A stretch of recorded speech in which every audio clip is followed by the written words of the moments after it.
Hello dear students, अगर आप class 6, 7 या 8 में हो तो ये वीडियो बिल्कुल आपके लिए है। चाहे वो किसी भी बोर्ड से हो, आईसीएसई, सीबीएसई और any other state board. Class 6 में आने के बाद बच्चों का सामना एक ऐसे टॉपिक से हो जाता है जिनको आसानी से डाइजेस्ट करना उनके लिए काफ़ी मुश्किल हो जाता है। उस टॉपिक का नाम है अलजेब्रा। बच्चों को लगता है कि अभी तक तो सब कुछ ठीक चल रहा था, 1 2 3 4 100 200 मिलियन बिलियन में हम लोग डील कर रहे थे, और अचानक से ये ABCD अल्फ़ा बीटा गामा ये कहाँ से आ गया। वीडियो के लास्ट तक आपको मैं फील करा दूंगा कि अलजेब्रा भी उतना ही ईजी था जितना आप पहले मिलियन बिलियन के साथ आसानी से डील कर रहे थे। So without wasting any time let's start the video. So algebra को समझने के लिए हमें सबसे पहले टर्म्स समझना पड़ेगा, और टर्म्स को समझने के लिए हमें कॉन्स्टेंट्स एंड वेरिएबल्स को समझना पड़ेगा। तो वेरिएबल्स क्या होते हैं? जिसको वेरी किया जा सकता है। वेरिएबल्स जिसका कोई फिक्स वैल्यू नहीं होता है, जो वेरी कर सकता है, like X Y Z ABC। इसको अल्फ़ाबेटिकली रिप्रेजेंट करते हैं। इसका डेफिनेशन मैं लिख सकता हूँ, but it is not necessary for you. Now constant नाम से ही समझ में आ रहा है, जिसका वैल्यू कांस्टेंट, इसका वैल्यू फिक्स होना चाहिए, तो वो हो जाता है कांस्टेंट। लाइक 1 2 3 -1 -4 100 -100 4/5 0.25 इन सभी नंबर्स के वैल्यू फिक्स्ड है। और एनी रियल नंबर, ओके, और एनी रियल नंबर, ये हो गया वेरिएबल, ये हो गया कांस्टेंट। वेरिएबल वेरी करता है, x का वैल्यू कभी भी चेंज हो सकता है, y का वैल्यू चेंज हो सकता है, क्वेश्चन टू क्वेश्चन अलग अलग में, ठीक है। और 1 2 3 ये सब जो कांस्टेंट्स हैं, इनके वैल्यूज कभी भी चेंज नहीं होंगे। ये 4 = 5 कभी नहीं हो सकता, -4 = 6 कभी नहीं हो सकता, ठीक है। नाउ टर्म्स क्या होता है? It is the combination, terms are the combination of constant and variables. Just see, terms के एग्जांपल्स हम लिखेंगे अगर, सो 3x एक टर्म है, 4y एक टर्म है, 3xy, ओके, ये भी एक टर्म है, 7x² this is also the term. These are the examples you can note down. 5xyz ये भी एक टर्म है, नेगेटिव में भी हो सकता है, 3xyz, ठीक है। 1/2x² ऐसा हो सकता है। इसके जगह पे मैं ABCD PQRST कुछ भी का लिख सकता हूँ, ठीक है। नाउ हमारा टर्म्स, ये सारे टर्म्स हैं। अच्छा, अगर मैं सिर्फ x लिखूँ तो भी एक टर्म बनेगा, सिर्फ y लिखूँ तो भी एक टर्म बनेगा। और बच्चे पूछते हैं सर ये कांस्टेंट लिखें तो क्या होगा? कांस्टेंट टर्म ये बन जाएगा। सिर्फ अगर मैं 3 लिखता हूँ, सिर्फ अगर मैं 4 लिख देता हूँ, तो ये भी एक टर्म ही है, और इसको कहेंगे constant term. These are the constant term, जिसमें कोई वेरिएबल ना हो। एक ऐसा टर्म जिसमें कोई वेरिएबल ना हो, उसको कहते हैं constant term, okay. Move for the next concept. अब समझते हैं अलजेब्रिक एक्सप्रेशन को, ठीक है। तो अलजेब्रिक एक्सप्रेशन क्या होता है? अलजेब्रिक एक्सप्रेशन मैं शॉर्ट में लिख रहा हूँ। This is the combination of terms. Simply समझिए, ये कॉम्बिनेशन है टर्म्स का। अगर मैं ऐसा लिखूँ 3x + 4y + 7, ये एक अलजेब्रिक एक्सप्रेशन हो गया। 7y + 8 ये भी एक अलजेब्रिक एक्सप्रेशन है। यहाँ पे एक टर्म, दो टर्म, तीन टर्म, एक टर्म, दो टर्म। 3x + 5xy ये दोनों भी टर्म है। इसमें एक और कांस्टेंट टर्म ऐड कर देते हैं हम लोग, 3। 7x²y, अगर मैं सिर्फ एक सिंगल टर्म भी लिखता हूँ तो भी ये एक अलजेब्रिक एक्सप्रेशन हो जाएगा, ठीक है, ओके। 72x² + 32abc ये भी एक अलजेब्रिक एक्सप्रेशन है, जो कि दो टर्म से मिल करके बना है। एक नोट करने वाली बात ये है, नोट में आप लिख सकते हो कि terms are only separated by plus और माइनस साइन, ठीक है। मैंने वैसे यहाँ पर सब प्लस दिया हुआ है, चलिए एक एग्जांपल यहाँ पर मैं माइनस कर देता हूँ, ठीक है। तो टर्म्स सिर्फ और सिर्फ प्लस और माइनस साइन से ही सेपरेट होगा, बल्कि मल्टीप्लाई करके हम लोग टर्म्स को सेपरेट नहीं कर सकते। जस्ट फॉर एग्जांपल, अगर मैं 7 × y लिखता हूँ तो इसका मतलब ये नहीं है कि 7 एक अलग टर्म है और y एक अलग टर्म, बिल्कुल भी नहीं। यहाँ पे बच्चे बहुत ज़्यादा कंफ्यूज हो जाते हैं कि ये दो टर्म है। नहीं, ये पूरा का पूरा एक ही टर्म है, बिकॉज मल्टीप्लिकेशन का साइन या फिर डिवीजन का साइन कभी भी टर्म्स को सेपरेट नहीं कर सकता है। इसको हम अलग अलग टर्म्स काउंट कर सकते हैं, एक टर्म, दो टर्म, तीन टर्म, एक टर्म, दो टर्म, एक टर्म, दो टर्म, तीन टर्म, ठीक है। एक वो सिंगल टर्म है यहाँ पे, एक term, one term and two terms, okay. So according to the number of terms, algebraic expressions are classified. Just see, जहाँ 3 टर्म होते हैं उसको बोलते हैं ट्राइनोमियल, ओके। और जहाँ दो टर्म होते हैं वो उसको बोलते हैं बाइनोमियल। दो टर्म वाले को बाइनोमियल, तीन टर्म वाले को ट्राइनोमियल और सिंगल टर्म वाले को मोनोमियल कहते हैं। ये हो गया टर्म्स के बारे, ठीक है। ये हो गया ट्राइनोमियल, बाइनोमियल। अच्छा ये आप सोचिए कि क्या है, एक टर्म, दो term, three terms, so this is also trinomial,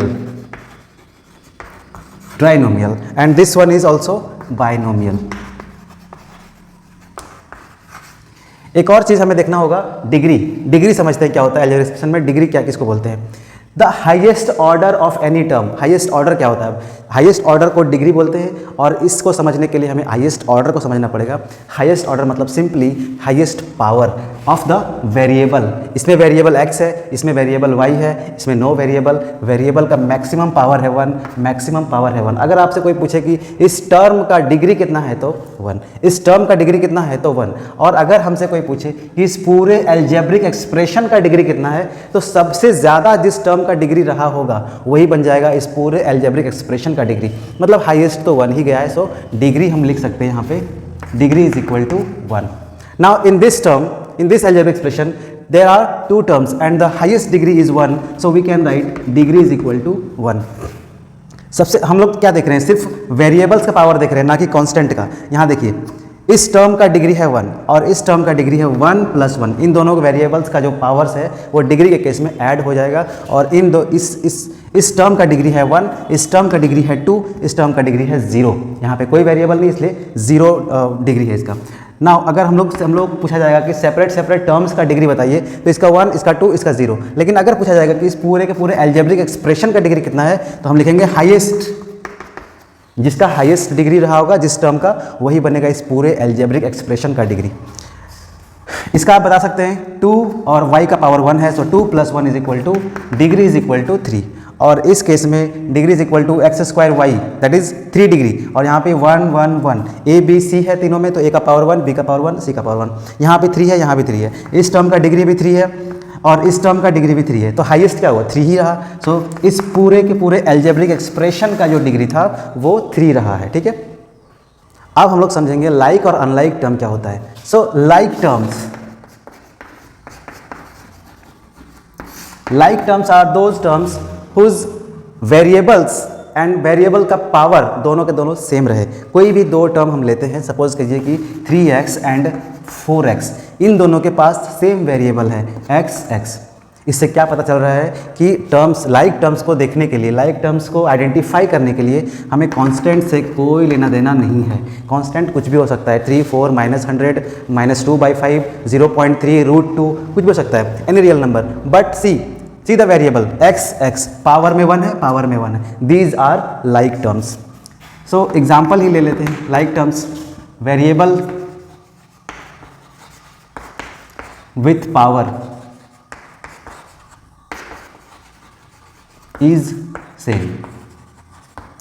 When two terms have same variable with same power, okay, then we can say that these are like terms. Now see 5y और 6y, ये भी दोनों like terms है। आप और भी example खुद से बना सकते हो। 3x² y and 5/2 x² y, same variables, x में स्क्वायर है, y का पावर 1 है, x में स्क्वायर है, y का पावर 1 है। अब आप कंफ्यूज नहीं होना, बच्चे यहाँ पे गलती करते हैं कि एक में है x² y और एक में है y² x। दोनों का डिग्री काउंट कर लेते हैं, इनका भी डिग्री 3 है, इसका भी डिग्री 3 है, तो दोनों को लाइक टर्म्स मानते हैं। ऐसा बिल्कुल भी नहीं होगा। सेम वेरिएबल पे सेम पावर भी होना चाहिए, तभी आप समझ सकते हो, तभी आप उसको कह सकते हो कि वो एक लाइक टर्म है, ठीक है। और भी एग्जांपल लेते हैं हम लोग। -3/4 ABC एंड -100, चलिए माइनस नहीं लेते हैं, कंफ्यूज नहीं होना है आपको। -100/352 ABC। मतलब बेसिकली कहने का मतलब है कि ये कांस्टेंट में कुछ भी हो सकता है, बस हमें ये वेरिएबल्स को देखने हैं। एक नोट करने वाली बात ये है, आप इसमें भी एक नोट करके लिख सकते हो, ओनली, ये बहुत बड़ी बात है। अभी तक का सबसे ज़्यादा इंपॉर्टेंट चीज़ मैं अभी यहाँ पर लिखने वाला हूँ। Only like terms can be added और सब्ट्रैक्टेड, ठीक है। Only like terms can be added और सब्ट्रैक्टेड, सिर्फ लाइक टर्म्स को ऐड कर सकते हैं और सब्ट्रैक्ट कर सकते हैं। मल्टीप्लाई करने के लिए लाइक टर्म्स हो अनलाइक टर्म्स हो कोई फर्क नहीं पड़ता। डिवाइड करने के लिए भी लाइक अनलाइक किसी को भी डिवाइड कर सकते हैं, ठीक है। नाउ अब लाइक टर्म है तो अनलाइक टर्म भी होगा, तो अनलाइक टर्म को समझते हैं, ठीक है। सिंपली हम कह सकते हैं कि अनलाइक टर्म्स में ना तो वेरिएबल सेम रहेंगे और ना ही उसके पावर सेम रहेंगे। कुछ भी ज़रा सा भी मिसमैच हुआ तो वो अनलाइक टर्म बन जाएगा। जस्ट 3x और इधर भी है, सपोज करिए कि 3x स्क्वायर है, सब कुछ मैच होते हुए भी ये अनलाइक टर्म्स है। देखिए ये यहाँ पर वेरिएबल्स, मैंने बोला था कांस्टेंट को आपको कोई मतलब नहीं कांस्टेंट से, हम सिर्फ वेरिएबल्स देखेंगे। सेम वेरिएबल है विथ सेम पावर, बिल्कुल नहीं। सेम वेरिएबल है सिर्फ, बट सेम पावर नहीं। यहाँ पे पावर 1 है, यहाँ पे पावर 2 है। Let's take some more examples. 4xy and 3x square y. These are different, okay, unlike variables.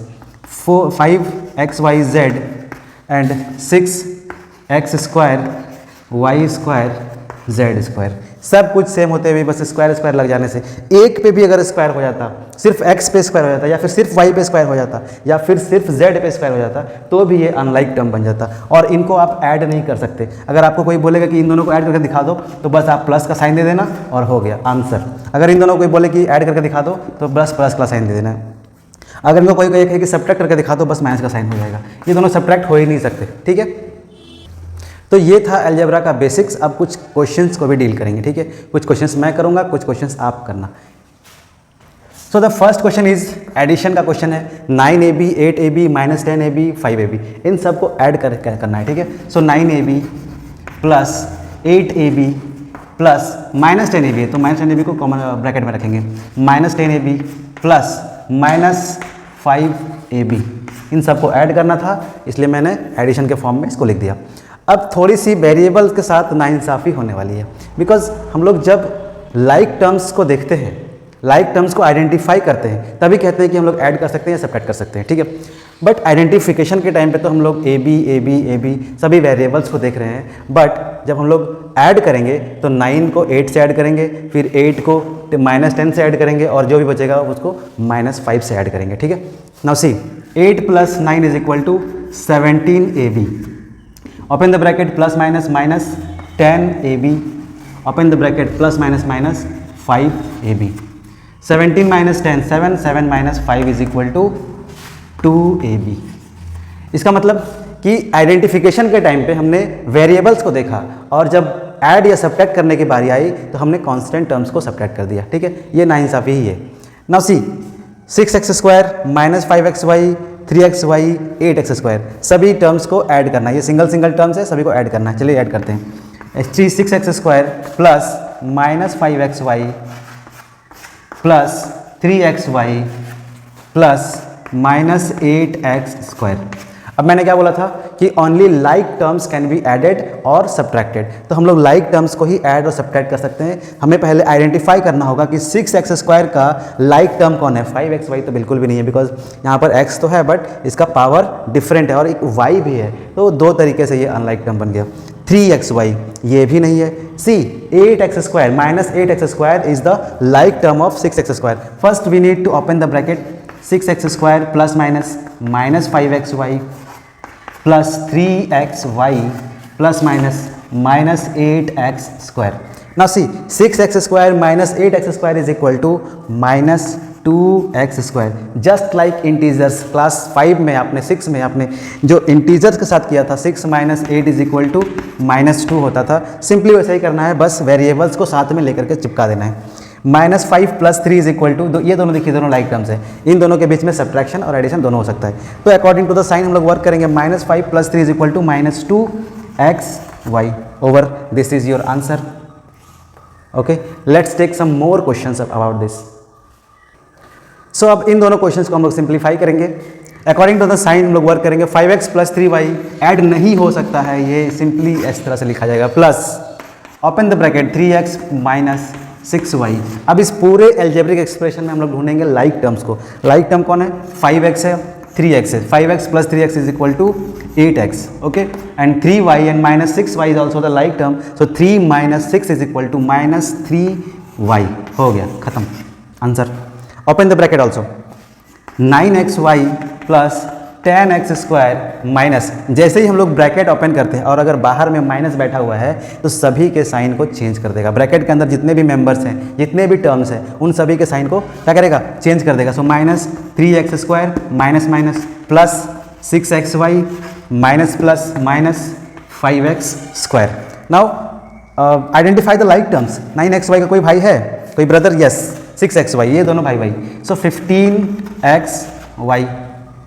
Now 10x square का कोई ब्रदर है? Yes, 10x square, 3x square and minus 5x square. तो 10 minus 3 is equal to 7, 7 minus 5 is equal to 2 plus 2x square. Simple. कुछ और भी question इसमें करेंगे हम लोग। हमने एडिशन और सब्ट्रैक्शन तो समझ लिया, बट अब अलजेब्रिक एक्सप्रेशंस को मल्टीप्लाई कैसे करते हैं इसको भी समझते हैं। X square minus x y plus y square into x plus y, यहाँ पर कोई भी साइन नहीं है, मतलब मल्टीप्लाई है। ठीक है, इस फैमिली के सभी मेंबर्स, इस फैमिली के सभी मेंबर्स से हैंडशेक करेंगे। नाउ इसको आप पहले भी लिख सकते हो, कोई दिक्कत की बात नहीं है। इसको पहले लिखेंगे, इसको पहले लिखेंगे, दोनों भी एक ही बात है। ठीक है, सो एक्स स्क्वायर को एक्स से जब मल्टीप्लाई करोगे तो ये बन जाएगा एक्स क्यूब। फिर एक्स स्क्वायर को वाई के साथ मल्टीप्लाई करेंगे तो ये positive x square y. Sign का भी ध्यान रखेंगे, साइन बहुत इंपॉर्टेंट है। इसके पास है पॉजिटिव साइन, इसके पास है positive sign, so plus plus plus.